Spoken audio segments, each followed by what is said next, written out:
Militer Rusia mengklaim telah berhasil memukul mundur serangan pasukan Ukraina di wilayah Tyotkino-Kursk melalui hujan granat yang intens. Rekamannya diunggah di Telegram pada Selasa 27 Mei 2025.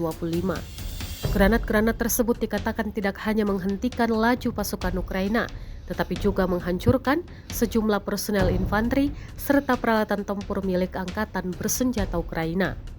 Belum ada konfirmasi independen atas klaim kerugian yang disebutkan dalam laporan tersebut.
Download Tribun X sekarang, menghadirkan lokal menjadi Indonesia.